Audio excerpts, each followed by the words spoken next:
The Saving Spring, The Story of a Prairie Fire, by Ralph Stock. Audiobook, by Christina Roeder. High up in the Cypress Hills, 25 miles from the busy little ranching center of Maple Creek, there is a spring of clear, icy cold water that bubbles from the ground in 3 tiny jets and ripples away over a pebbly bed for about half a mile before adding its might to the larger volume of Belong Creek. There is nothing to distinguish it from the hosts of neighboring springs in the well-watered hills, yet one man, at any rate, has cause to thank Providence for its presence, and never goes near it without feelings of intense gratitude to that tiny stream of water. It was a hot day in June. The mosquitoes were inflicting their usual tortures, and the intense heat adding to my general discomfort as I lay at full length on my chest and drank long draughts of the refreshing waters of this spring. When I had thoroughly satisfied my thirst, and had turned, with the intention of sitting on the mossy bank to do justice to the lunch I had brought with me, I was surprised to see a man coming towards me. I knew him at once as Mr. Quick, an old-time rancher and a counselor of the town of Maple Creek. After the usual greetings had been exchanged, he sat down on the bank beside me and mopped his brow. As he did so, I noticed a thing that had drawn my attention before. Both his ears were entirely without lobes, and the backs of his hands and parts of his face were curiously pitted and drawn. "Phoo!" he exclaimed, brushing aside a cloud of mosquitoes. "This reminds me of the summer of '85. Dry? I queried. Dry as a bone," he answered. "The ground would burn that year. See this?" He touched his lobeless ears. "I have good cause to remember that year." How did it happen? I asked. He leant back and gazed thoughtfully away into the dense pine bush, as though he saw what he was about to tell me pictured in the towering treetops. It was in that intensely dry year of 1885, the year that so many ranchers remember as the date of their ruin. Prairie and bush fires were burning incessantly throughout the summer, slowly but surely making a wider and wider devastation of the country, till the burnt area stretched practically from Manitoba to the Rockies. Over everything, a heavy, stifling pall of blue smoke hovered incessantly, sometimes so dense that it was impossible to see half a mile ahead. The few stockmen who then occupied locations in this district lived in daily terror of being burned out of their homes and compelled to leave the country. For when a fire has passed over the prairie, it is useless to graze stock upon it for at least 2 years. To fight it was absurd. What could a handful of settlers do against a steadily approaching line of flame miles in length and traveling at from 30 to 50 miles an hour as the wind ordered it? But work must go on. A living had to be made, even though it might be snatched from us at any minute, and it was on one of these stifling days that 2 other ranchers, Lawrence and Parks, and myself started for the pine bush and camped at this spring with wagons and teams to chop corral poles and logs for our stockyards and buildings. At the dinner hour, we dipped up water from the spring here with a tomato tin, which I afterwards hung up on a nail driven into the trunk of a willow bush.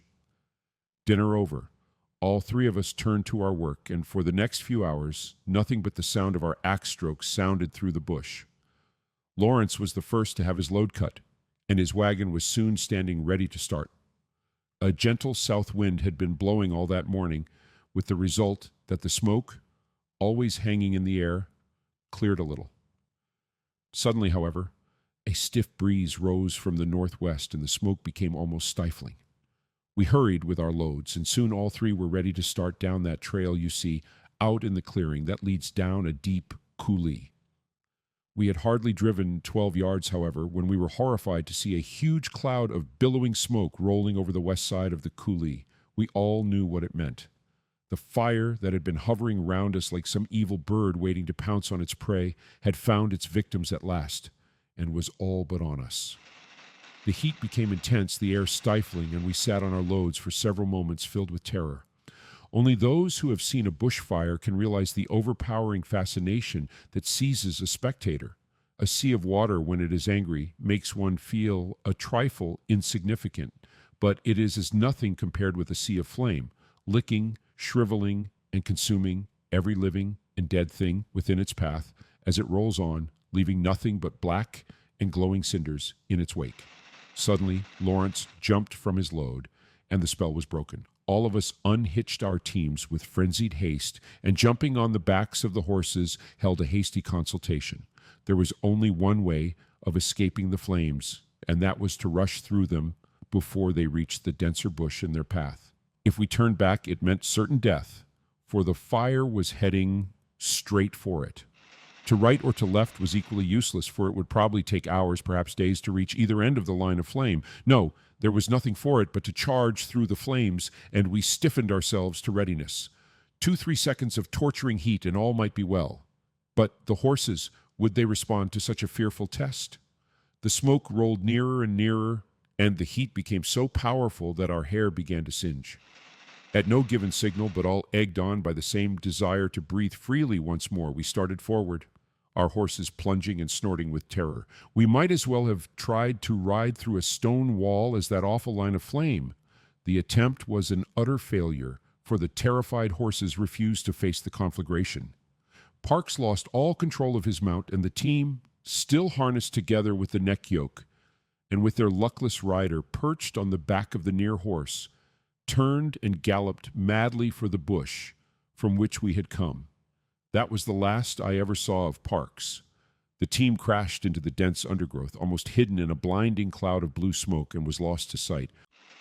Lawrence jumped from his horse, left the team to their own devices, and stumbled rather than ran to his wagon and load, which was now fairly ablaze. With his arm up to his face, he managed to reach a large blanket he had brought, and which had not yet commenced to burn. Wrapping this tightly round him, he lay face downwards on the trail, and the fire burnt clean over him. I learned this afterwards. For at death's door, most of us are selfish, and self was all to me just then. As for me, I stood irresolute. What on earth could I do? My horses had bolted. My hair was burnt almost to the scalp, and the skin on my face and hands felt horribly dry. The fire had reached the trail, and for aught I knew Lawrence was a charred mass. I should be the next. My breath began to catch in my throat, and a giddiness seized me that I knew meant death if given way to. With a supreme effort, I pulled myself together and tried to think. Then suddenly the idea came to my mind that saved my life. The spring, the tomato can. Half blinded with the smoke, which was momentarily getting denser and more choking and nearly fainting with the frightful heat, I stumbled in the direction of the spring. I could feel the heat wave of the flames fanning me as I ran. The agony of my terror must have overcome the agony of pain, for I have no distinct recollection of the lower parts of my ears being burnt off. To save myself from the most painful death that can assail man outside of a torture chamber was the one thought that surged through my aching brain. As I reached the edge of the denser bush, struggling for breath, a huge clump of willows on my right caught fire. Oh, the awful heat that those dry branches gave out. My remaining hair was completely burnt from my head, and I felt the skin crackle and split on my face and hands. All the agonies of burning at the stake were mine for those few seconds, without the mercy of suffocation.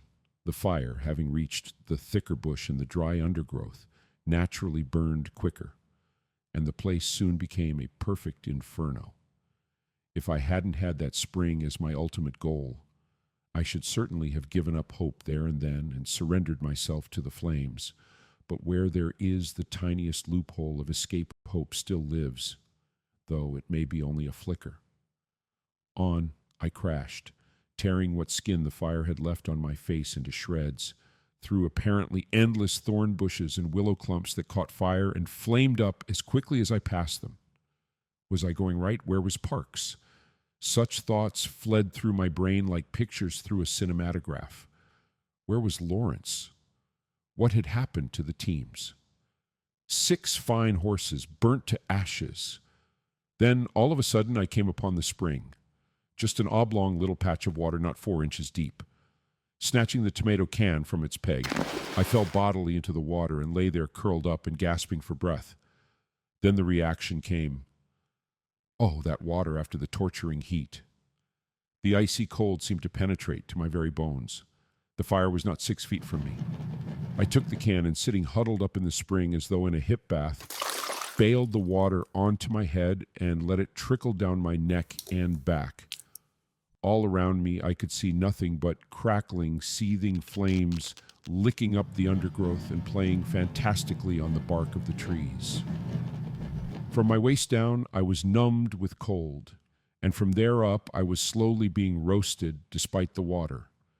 If the spring had been but 2 feet longer, I could have laid my body full length in the water. Once more, a huge bunch of dry willows caught and flared into a mass of flame. I bailed for dear life, but nevertheless, the skin on the back of my hands was burnt clean off. I dashed them into the water and bent my face down to the same level. 1 minute of almost unbearable heat, and then I raised my head. The fire had passed me, leaving nothing but charred black bushes and grass, with here and there a little red spark, vainly trying to start the conflagration afresh. It was all I could do to crawl from that spring. So how I managed to walk to the house of Major Shercliffe, the then commanding officer of the Northwest Mounted Police at Maple Creek, a distance of some 18 miles, I could never quite make out. At any rate, I got there at last, more dead than alive, and was carefully tended by the doctor, who for some time gave up all hopes of my recovery. My hair, as you see, has grown again, but my ears will always be as you see them, and also the skin on my face and hands. How about poor Parks? I asked, when Mr. Quick had finished his moving story. Did they find his remains? Yes. George Pollock and 1 or 2 others searched the bush, or rather what was left of it, and found the remains of Parks and the teams. But needless to say, I took little interest in things just then. Seeking out Mr. George Pollock, a well-known rancher now living on Fish Creek, some 15 miles from the scene of the fire, I interrogated him, and with a team and wagon we started out to identify and photograph the spots mentioned in Mr. Quick's account of the fire. Mr. Pollock, like a true Westerner, never forgets the location of a place he has once visited. And after half an hour's diligent search in the undergrowth that has grown up since the fire, we came upon the very spot where Park's charred remains were found. Another careful scrutiny of the neighboring ground was rewarded by the discovery, in a bed of moss and decayed vegetation, of the skulls and bones of the unfortunate man's team. "By the position of poor Park's remains," said Mr. Pollock, "it was evident that the team, blinded with the smoke, stumbled over this log here and threw their rider, collapsing themselves through sheer weakness at the same time. We found the iron of the neck yoke and the buckles of the harness, but everything else was burnt to an unrecognizable black mass." As usual, one had not far to look for the inexorable hand of fate in the manner of this unfortunate man's death, for on stepping out the distance from where the horses fell to the edge of the bush, on the opposite side to which they entered it, where they would have been in safety, I found the distance to be a bare 15 yards. So that had it not been for the presence of that log, it is pretty safe to assert that Parks would have been living to this day.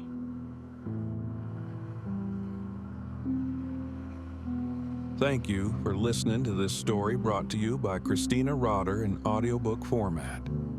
We hope this tale of bravery and quick thinking captivated your imagination. If you enjoyed it, please like and subscribe to Bug-Eyed Tales for more unforgettable stories. And don't miss out on our other offerings.